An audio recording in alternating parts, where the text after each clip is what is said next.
Welcome into the Oklahoma Sports Podcast. We're the little podcast on the prairie.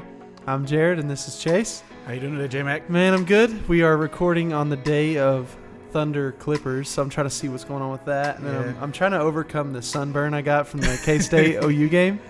Yeah. I didn't think sunscreen would be necessary because it's kind of like, it's like fall now. Yeah. And I thought there was something where the sun was like farther from the earth, or I don't know. I had some kind of science in my head of why I wasn't going to get sunburned, and I got destroyed a little Maybe bit. That's why Dad tried to leave at halftime with blowouts. It's That's they forgot it. Sunscreen. We were talking about that at the game. We said, why does everyone want to leave so early? It's because they don't want to get sunburned and they didn't wear sunscreen. So that's it. I made that mistake, but I'm good now. And yeah, that's a good opportunity to bring this up. OU kicking K-State's butt this weekend. Yeah. It was incredible. 51-14. The Sooners victorious over the Wildcats. It was a blast, man. Yeah, you were there, so obviously you enjoyed it. It was fun. I watched it, ended up at a few different places, but it was just nice to be able to not have to stress over an OU win. Yeah. Just they came out and dominated from start to finish, and it was a fun game. Finally a fun Big 12 game to watch. Yeah, the offense didn't punt until I want to say the fourth quarter, and that was with nothing but subs in the game at that point. So no punts for the first team offense, which was pretty incredible. Yeah. I'll take that all day long. Oh, easy, yeah. Then the defense, which is what we're going to key on a lot today, is you can go ahead and bring in the clip. Mm-hmm. I didn't even think about it, but yeah, go ahead and bring in the clip, and we'll play it. This is a play. It's going to be a 3rd and 5, and of course the game's already in hand at this point. Yeah, easily. So I'm jumping ahead of myself just a tad bit, but the game's already in hand. But I just want to show you kind of some of what the defense was doing, specifically Curtis Bolton was doing on defense, just reading the plays, and they're playing sharper now. So go ahead and let it roll. You'll see, I'm trying to set up a little screen, and he's all over it. Yeah, Bolton sniffs it out. There were tons of 3 and outs that OU had against K-State, and it was incredible to see. We were talking about in the crowd, we're high-fiving, kind of jokingly saying, is our defense good now? Yeah. And we know K-State's not real good. Yeah. But we held K-State to under 250-something yards. Let me look exactly. Yeah, it was like 240-something. Yeah, and that's great, and that's with a lot of garbage time yards. Yeah. When we looked, I think they had 58 yards rushing and 95 passing, and that was as the subs were coming in the game, and garbage time, as we affectionately know it, started. Yeah. So just dominating performance by the defense. Yeah, they looked sharp. They looked really good early. Again, it's just – you can tell that they're not having to think a whole lot on the field, which I don't care what level of, football you're playing, whether it's pee-wee, high school, college, professional. When you can just read and react instead of having to think, you're going to play better. That's just what it comes down to. Yeah, you're going to play better. We shouldn't do a disservice. We should talk about OU's offense as well, because it was incredible. Again, Kyler Murray putting up Heisman-like numbers, 19 of 24, 352 yards, 3 touchdowns. That's passing. And then rushing, he had where's he at? It was like 46 Yeah, or something. five rushes, 46 yards, and a touchdown. Yeah. So 4 total touchdowns, nearly 400 yards of total offense for him. Yeah. As a team, we had 702 yards of total offense. I'll pull up the team stats here on the box score. It's incredible. For them, 245 yards of total offense. For us, 702 yards of total offense. It's ridiculous. I haven't seen a whooping like that all year. Video game-like. Yeah. It really is. We use that term too often as, people in America or whatever. Yeah. We love that term, but that's really what that is. Yeah, the offense is spectacular, and that's with Hollywood Brown still. They didn't use him a whole lot because of the ankle injury. If you might have seen him during warm-ups, that ankle was heavily taped. He's shirtless with just the hood on. Yeah, he likes to wear the hood. He's hard to miss, but yeah, he had his ankle pretty heavily spatted, and then but CeeDee just took over. That was a good opportunity to talk about him. CeeDee Lamb, let me pull up his numbers, had an all-American type game. Yeah. He had just 4 receptions, but 160 yards and 2 touchdowns. Yeah. Incredible one we just saw on the screen there.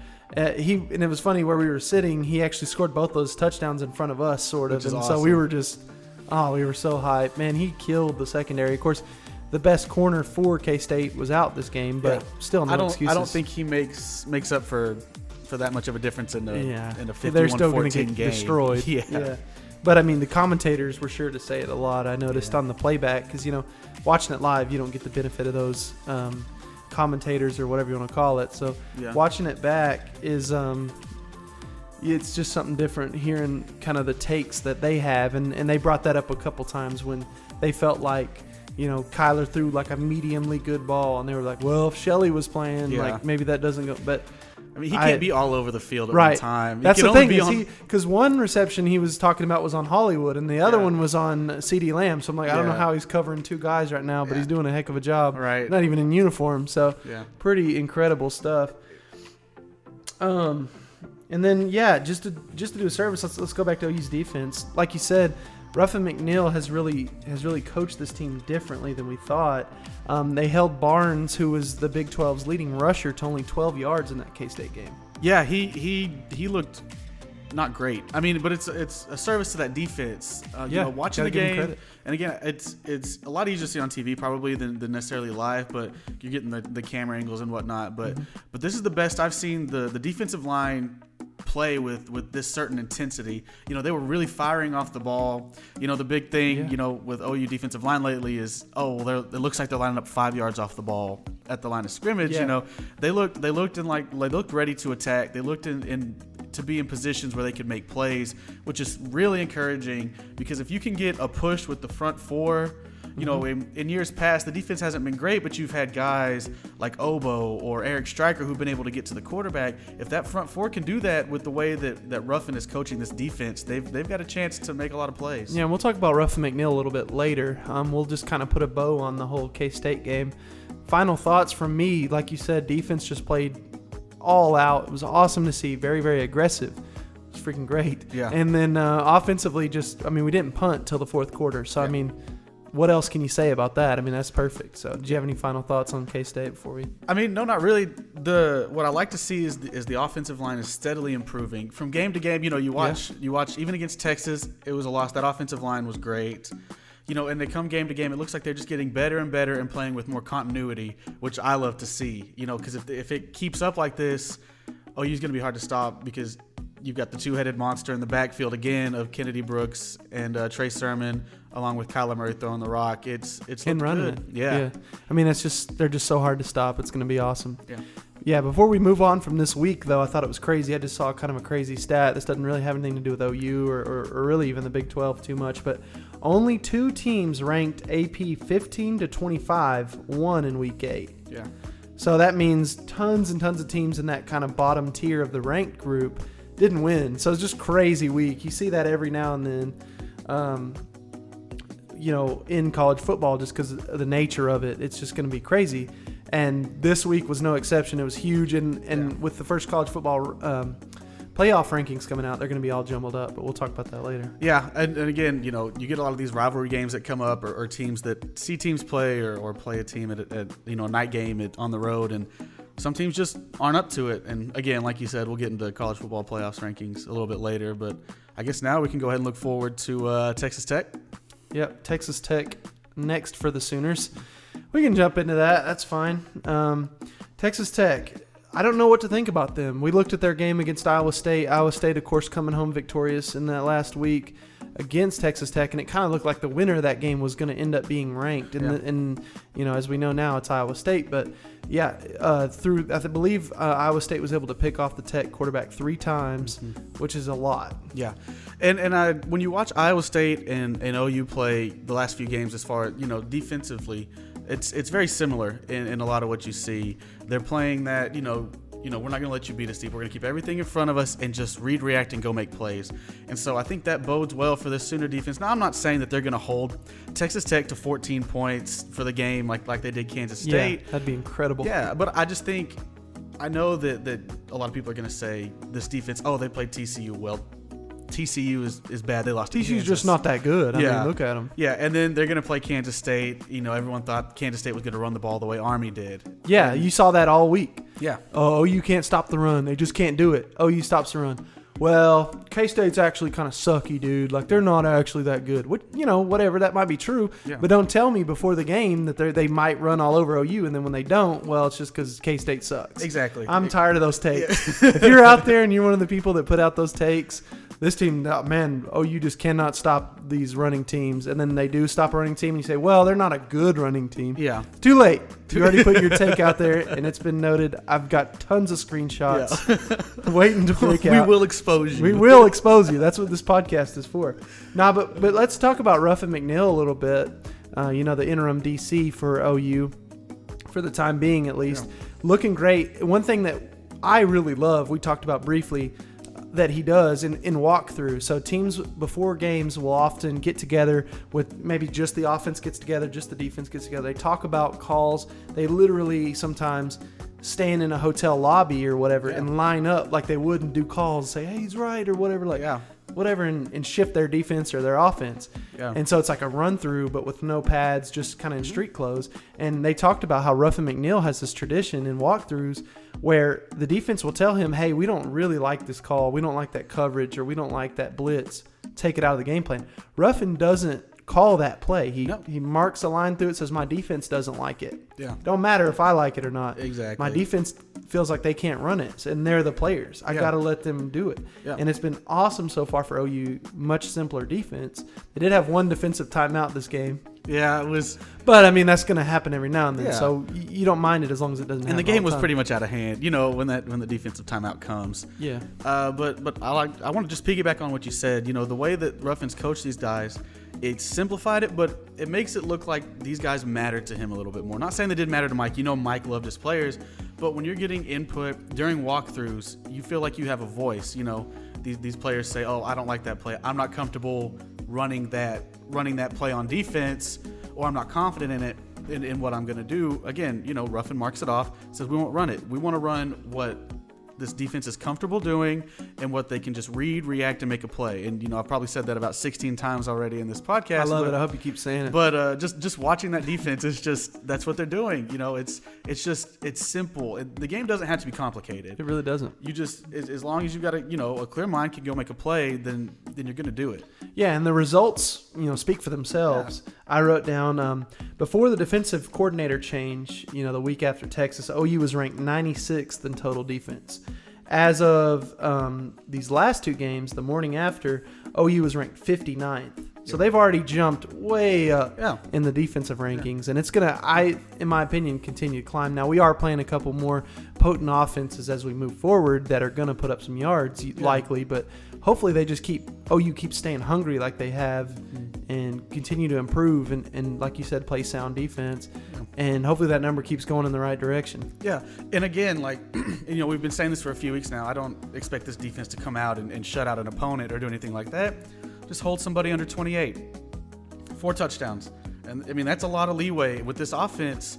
And we've talked about it. It's been a big staple. If this defense can hold a team under 28 points a game, they're not going to lose another game. They're not losing, yeah. I agree with that. And, that's kind of my final thoughts. I think they'll hold TCU to well under their season average. I think they're good enough. Texas Tech. Yeah, let me back up. I think they'll hold Texas Tech to under their season averages in basically all statistical categories. And I think OU's really going to step up. I honestly was talking about how this game happening in prime time in Lubbock, Texas, I think is a good thing for OU because I think that environment's just going to be so ratcheted up. This is something OU calls Championship November. They expect to be playing big games at this time of year. That's what the guys are recruited to do. Championship November is something that's ingrained in all these guys. And you saw there was a clip on OU football's Twitter of Coach Riley kind of clapping and getting dudes hyped and say, hey, this is Championship November now. You know what I mean? We got a huge one coming up next week in Lubbock, primetime or whatever, and you could just kind of see the players start to feel that energy. Yeah. We've seen through the week some players tweet, it's Championship November, like we're going hard, blah, blah, blah. So I think the mindset is there. I don't think OU's going to come out and not take Texas Tech seriously, and I think OU rolls pretty big against them. And I don't know what the spread is. I believe it's like around 12, but I think OU covers. 12 and a half, somewhere in there, I believe. My official prediction is that OU will cover that. Oh, I agree. And, it's not going to be like these OU Texas Tech games of years past where you see, a quarterback throwing 75 times for 8 touchdowns. I don't think you're going to see that. I think you're going to see OU's defense step up early like they did against Kansas State. Get a few stops in the first half and let that offense just take over and put up points in a major way like they have been all year. All right, so let's talk about the college football playoff rankings. Week 1 of the college football playoff rankings just came out, and we have a few problems with them. Yeah, or at least I do. I don't know how you feel. Yeah. There's a couple things I've seen that I just really don't like. Yeah. So, and we can start towards the bottom because if you look, AP polls on the right of your screen, and then the college football playoff is on the left. Texas A&M has 3 losses. They're number 25 in the country in the AP. For some reason, they are number 20 in the college football playoff ranking. Yeah. Again, and you're gonna hear fans scream from now until probably the end of time about SEC biased. Mm-hmm. It's something that you see. I don't know if it's real or not, but just the way that you look at these polls, a lot of times it's hard not to say it when it comes to it, because I like where they're at in the AP. I think right around the 23 to 25 range is perfect for them. A team with 3 losses, 2 of those coming to Alabama, It's a really and good Clemson, team. who are in the top 2. But I still think The other one was did they beat Kentucky? They beat Kentucky. So that's a good win. So that's a good win, but I don't. It's hard for me to put a team with 3 losses that high up, and they did the same thing with Mississippi State, who's ranked above A&M actually. Yeah, and so you see Texas dropping all the way to 17 in that poll, number 15 in the AP poll. I'm a lot more okay with them dropping to 15 than 17. Yeah. Like A game that's primetime on the road with a team that plays up and down to competition. That's not an easy game. It's not an easy environment to go play at. It was OSU's homecoming. With them not being good, the 2 games that they're going to look forward to most are OU and Texas. That Bedlam game and this Texas game, those are they may make it to a bowl game, but those, for all intents and purposes, are their bowl game. Yeah, you're right. I was just looking while you were talking, trying to see if this is true, and I may be wrong. Georgia and Alabama are the only 2 SEC teams that are ranked in the same spot as they are in the AP or lower. Everyone else is at least 1 spot higher if you're in the SEC. 5 spots higher for A&M. Then you got Kentucky, who is 2 spots higher. 2 spots higher. Florida's 2 spots higher. Georgia's the same, and Alabama's the same. LSU's 1 spot higher in the college football playoff rankings. That's what we're talking about. Across the board, they're so high on these SEC teams. A lot of people are going to say to me, and already have, hey, well, it doesn't matter that LSU is above an undefeated Notre Dame because LSU has to play Bama. That's not the point. When LSU loses, they're a spot higher. They're not going to fall as far because they're higher up. Or if they are to beat a team like Alabama, which would be awful for everything for OU, going down the stretch, Alabama's not going to drop as far because they're going to say, look, they lost to a top 3 team in the country in a rivalry game. They're going to drop maybe to 4. I don't know that they'll drop that far. I really don't. They're far and away. They look great. Their competition hasn't been great, but you can just tell. It's the same when you watch OU's offense. It's like those two teams are it. Mm-hmm. They've got that it factor. They should be ranked up, and it's part of the eye test. And so that's what I'm getting at is so they're going eye test and saying, well, LSU's looking good, blah blah blah. Notre Dame's just squeaking out these wins. But then we've got Kentucky at 9, who was an underdog, I want to say, and I could be totally wrong. On the road at Mizzou, who's an awful football team. And it took a last-second 2-point conversion or something to win the game. On an iffy pass interference call that got them an extra play. Yeah, and so it's incredible to me, just kind of, and don't get me wrong, I know Bama, LSU, and Georgia are really good football teams. They're really world-class teams. Yeah. But when you've got them ranked like that across the board, it just makes it look bad, for everybody else. Of course, OU number 7 across both polls, which, you got to be. I'm kind of in a weird spot. I think OU's playing so well now. I started to expect them to jump some of these one-loss teams. But I think, honestly, if OU has a big game against Texas Tech coming up on, a tough road matchup at night, prime time, a lot of people are going to be watching. If they can come out and hold that Texas Tech offense, Cliff Kingsbury to less than their averages like we think, I think that they'll move up, which I think they'll move up regardless, because if LSU loses like a lot of people are thinking, then they're immediately gonna fall, and I think OU's got a chance to jump up into the top 5 next week. Yeah, there's going to be a lot of pieces moving around this next week. That's going to be the big one to tune in to the kind of we'll probably do a little short thing on the college football playoff, just kind of what the picture looks like, especially since it pertains to OU potentially trying to get in the playoff once again. It'll be crazy. So next week's going to be the big one that a lot of teams are jumping around and moving.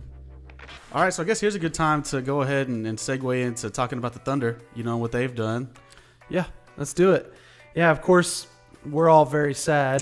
They were up big time on the Boston Celtics. The Thunder just not starting very hot. Looked like they were going to get a win, their first win against the Boston Celtics at home. And defensively they looked great in the first half. Held Boston to 34 points and a half, which is in the half. Yeah, it was 34-50 to end the first half. I thought we're up 16, making plays, shots are going to fall, guys are going to still play hard, and then the third quarter came and Boston just exploded. I think they hit 9 of 12 at one point from the three-point line in just the third quarter. Yeah. They just kind of started hitting shots, and yet again we see OKC just can't keep up. Yeah, they couldn't keep up. I actually think Boston scored more in the third quarter than they did the whole first half, which is just, it can't happen. Yeah. And like you said, if they are going to go on a run like that, you at least got to try and match it. If you're not able to get stops on defense, you at least got to score on offense to keep up with it. Yeah, and it didn't help again. It had a bad shooting night. I think Patrick Patterson ended up 1 of 2 from 3.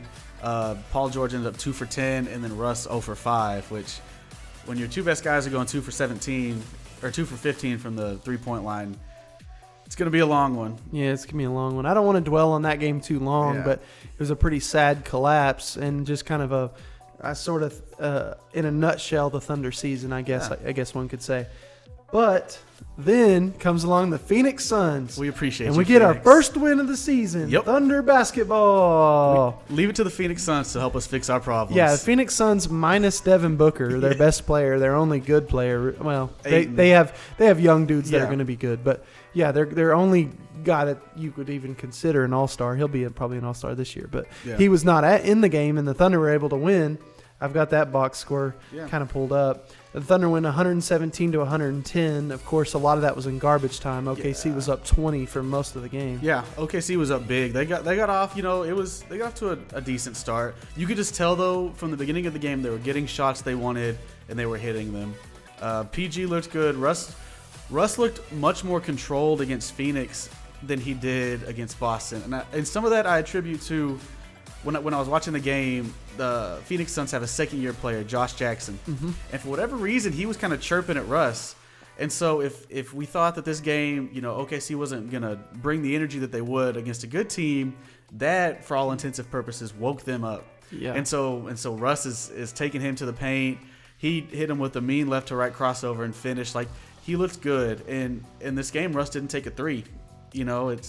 Which is interesting. If it's not open, don't take it. He just thought he could get whatever at the rim, and honestly, he could. Against these teams, he probably can, and a lot of Thunder fans do want to see that. But one thing that's kind of our pet peeve, we talked about it a little bit. A lot of people want to tell Russ how to play basketball. Yeah.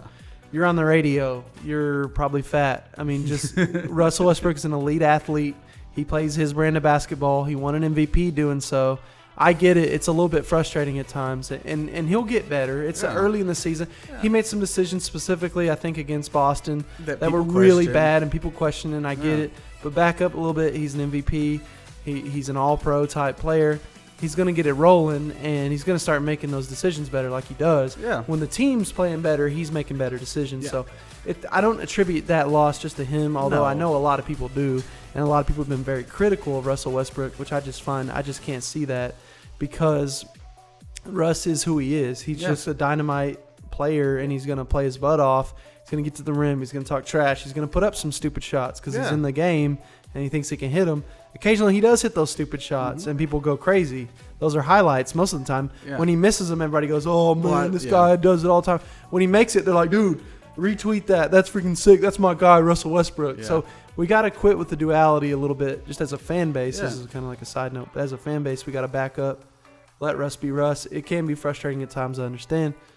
But we can't retweet his good plays, and then when he has a bad play, just cry about it all night long and say he's a bad player. That's ridiculous. You have to take the good with the bad. I mean, it's an 82-game NBA season. If you think that there are players out there that aren't going to make bad plays, I mean, you're fooling yourself. Yeah. You just got to take the good Russ with the bad Russ. And more times than not, you're going to get more nights of good Russ, of intense Russ, of attacking the basket Russ, of 2 for 3 from three-point range Russ than you are of 0 for 7 from 3, 6 turnovers Russ. Right. Everyone's not going to have a great game. Even the best don't play great every night.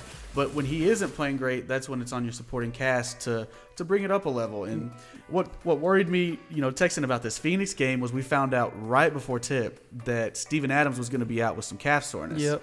Which scared me a little bit because it's like, okay, another one of your big three guys is out, and he's another one of those guys that just bangs down low, is going to get good buckets, and they have a good center, Phoenix does, and DeAndre Ayton. And so I was just worried about him getting going early because a young team like Phoenix doesn't know that they should tank. A lot of these young teams, they get a hot start and they're like, oh, we can win this game, and they have all the confidence, they're in it.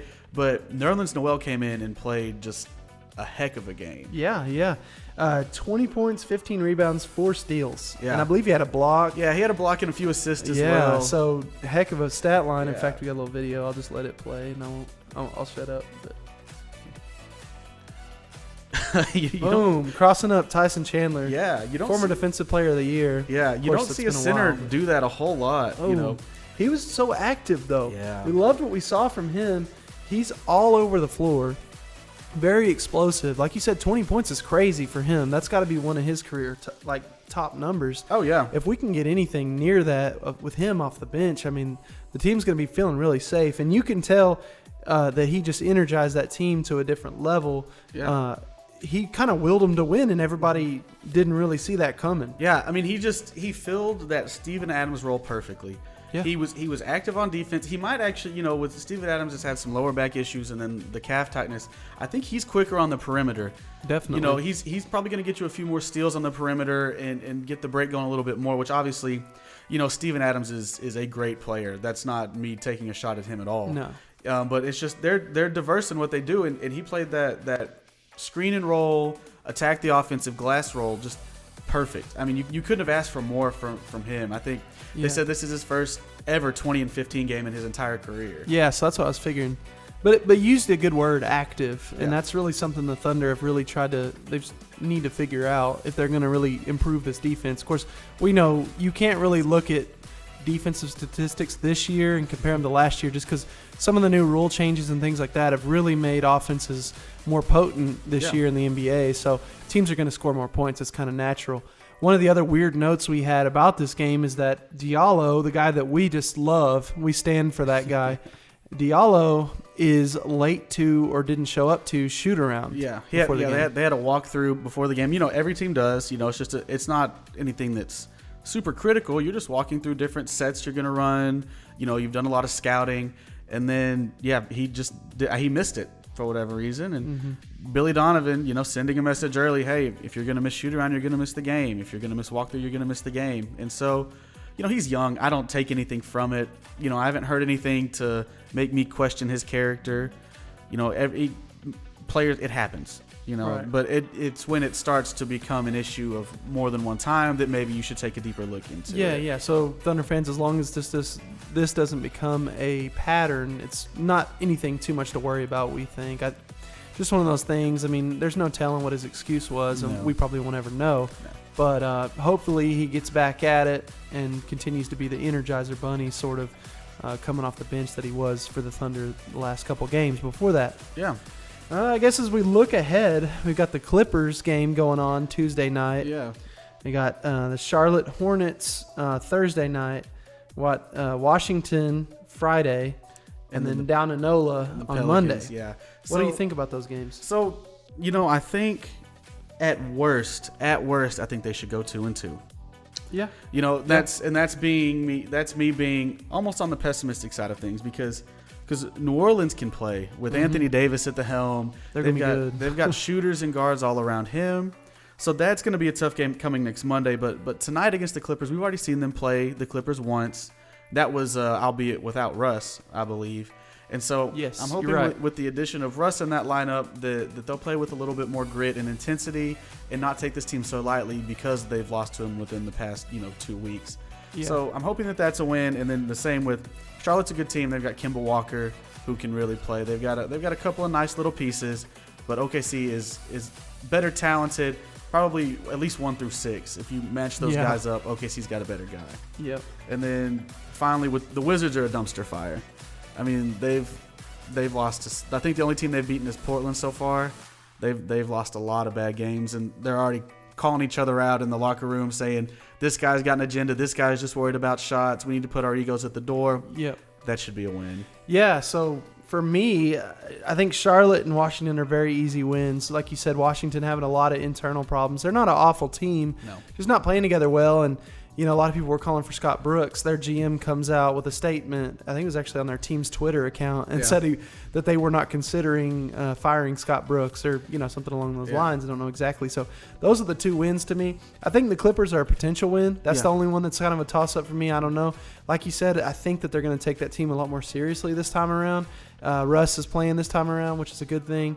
Trying to get in a rhythm against this team. They're good, though. They're 4-3, I think, as of recording this video. The Thunder game, of course, happening with the Clippers the night of we're recording this, so we don't know what's going to happen yet. Yeah. But I think that they're a solid team, and teams need to really take notice. It's randomly they're pretty decent. They play together well. And then New Orleans, I just don't see the Thunder, at least in their current state, winning that game, beating New Orleans. Now later in the year, when they're playing as a unit and they've got everybody healthy and they're really slinging the ball around and playing good offense, I think that they could beat New Orleans. It'll be a dogfight, but I think they could. New Orleans is good, people.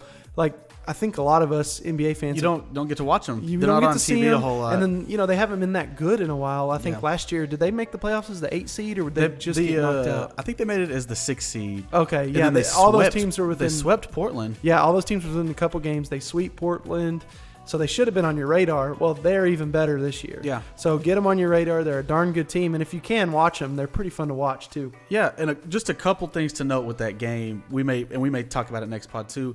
The Pelicans are good in a lot of areas. They don't have a lot of long, rangy wings. Mm-hmm. So if PG can get going early, their best defender is probably Drew Holiday. For people who don't know Drew, he's a tenacious player, but he's probably only about 6'2" or 6'3". So you've got a lot of height, and he's not going to be able to contest a lot of shots. If Paul George can get going in that game, I think they've got a real good chance at winning. Yeah, I like that. And I guess we'll end on a happy note. This actually happened as we were recording it. I was checking my phone in between things. This is Russ going against Patrick Beverly, and rocking the baby. That's a classic Russell Westbrook. It's his new thing. When he posts little dudes up and goes in on them. I love it. Yeah, way back they used to just yell "mouse in the house" or something, and he'd take him to the rack. But I'm glad to see he's doing it. You can tell he's having fun out there playing. And of course, anytime Patrick Beverly comes to town, the Boo Birds are out in full force. And it's great to see Russ get a play against Patrick Beverly, a guy that he's had history with in the playoffs and regular season. He's been in the West forever, so that matchup's a classic. And so we'll see how that game ends up, but I thought that was a pretty funny little video. Yeah, it's great. Yeah, so again, thank you guys so much for watching. We love making these videos for you guys, but we really need you to subscribe on YouTube. We are right now working towards getting a lot of subs on YouTube, working towards some goals there. So share our channel, share our videos, however you want to do it. But we're encouraging people to subscribe there. Again, the videos are going to come out on social media platforms at OK Sports Podcast all over the web. Yep. And also Apple Podcasts as well. But we really want to push this YouTube stuff. And so, share it with your friends. Subscribe if you haven't. That helps us some, believe it or not. To you may watch it on your phone and it doesn't matter. But if you can log in for us and subscribe, that helps a lot. Thanks for making this possible. We're having a blast making it. And can't wait to see you guys next week. Yeah, we appreciate you.